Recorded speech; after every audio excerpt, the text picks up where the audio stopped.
Vamos ahora a hablar entonces acerca de las variables y los tipos de variables en Java. Específicamente durante esta clase vamos a introducir entonces el concepto de variable y los tipos primitivos para las variables.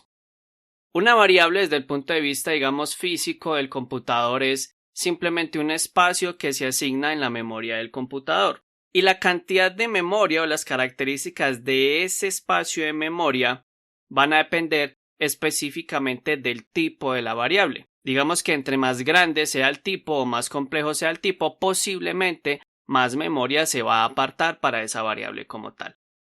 Una vez que creamos una variable, cada cosa que hagamos con ella va a afectar a esa posición en memoria. Si le asignamos un valor, entonces este valor va a estar en esa posición en memoria y el lenguaje lo va a saber. Cada vez que hagamos referencia a la variable, el lenguaje y el sistema, una vez que está todo compilado y funcional, va a saber a qué posición en memoria ir, acceder a esos valores y operar de la manera que sea necesario. Una vez que entendemos entonces el concepto de variable, simplemente un espacio en memoria que se puede asignar y que se puede modificar según requiramos, vamos a hablar de los tipos primitivos para esas variables. Vamos a hacerlo entonces abriendo un nuevo proyecto en NetBeans.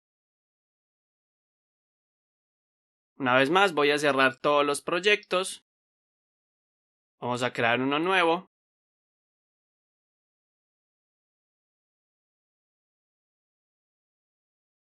Para ser más genérico, llamémoslo variables y tipos. No vamos a crear la clase principal.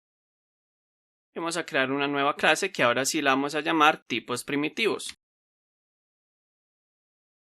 En Java existen 8 posibles tipos primitivos y los voy a escribir todos exactamente aquí.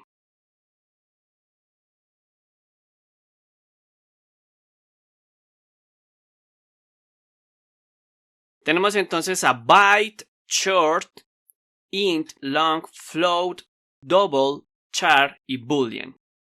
Los 6 primeros hacen referencia a valores numéricos y los 4 primeros son valores numéricos enteros. Los otros 2 son números flotantes o de coma flotante, es decir, números que tienen cifras decimales. Char representa caracteres individuales, ojo, no cadenas de caracteres como teníamos antes para los string, por ejemplo. En hola mundo es una cadena de caracteres. Char es para un carácter, H es un carácter, 1 es un carácter, O es un carácter, etc. Y finalmente boolean, que es para los valores lógicos, básicamente verdadero o falso. Bien. Esta lista está ordenada de menor a mayor. Byte es, por decirlo así, el número entero con la menor capacidad y solo puede almacenar números enteros entre menos 128 y 127. Short, por su parte, aumenta un poco más esa capacidad y va desde menos 32.000 aproximadamente, de hecho es 32.768, a 32.000 positivo, que también es 32.767. Luego tenemos a int, que es normalmente el tipo de dato para números enteros más utilizado. Y ya te harás una idea de lo grande que es. Y así continuamos con long, float y double. Long es grande, literalmente grande. Float es enorme. Es mucho más grande que long, pero recordemos que ya agregamos cifras decimales. En double ya tenemos es un tipo de dato gigante que también utiliza cifras decimales, pero estamos hablando de números realmente enormes. Y finalmente char básicamente no tiene un rango de valores, por decirlo así, sino que simplemente va entre comillas simples siempre y únicamente puede tener un carácter. Si ponemos esto ya no es un carácter, es una cadena de caracteres y no se puede utilizar para un char. Siempre los char van entre comillas simples y solo tienen un valor. Y finalmente, pero no menos importante, tenemos los boolean, que son verdadero o falso. Hay que considerar aquí un detalle y es que en algunos lenguajes se acepta como true como 1 y false como 0, sin embargo en Java esta condición no necesariamente se cumple, es decir, si algo es igual a 1 no es lo mismo que true y si algo es igual a 0 no es lo mismo que false.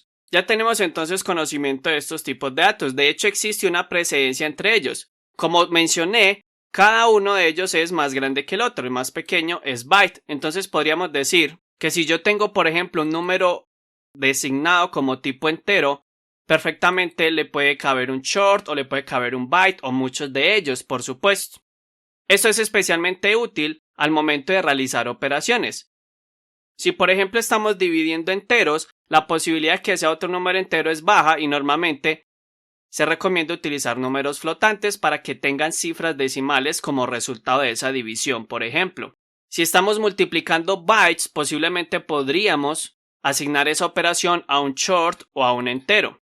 Sin embargo, si estamos multiplicando dos enteros, dos int, no podríamos asignar ese resultado, por ejemplo, a un valor o a una variable de tipo byte porque no va a caber. Y el lenguaje, por supuesto, va a saber esto y nos lo va a decir en el momento de compilación o ejecución. Y finalmente, char, pues normalmente no es demasiado utilizado, generalmente se utilizan cadenas de texto completas por medio de string, pero de eso lo haremos luego. Y los booleans son muy importantes para las condiciones y para asignar lo que se conocen como variables bandera, que cambian de valor de verdadero a falso dependiendo de determinadas cosas. Ya tenemos claro entonces finalmente los tipos de datos primitivo, vemos que son poco en Java, sabemos algunas características de ellos como su tamaño mínimo, su tamaño máximo, quién cabe dentro de quién de acuerdo a su tamaño y qué usos darle a cada uno dependiendo del caso que necesitemos. Nos vemos en la siguiente clase.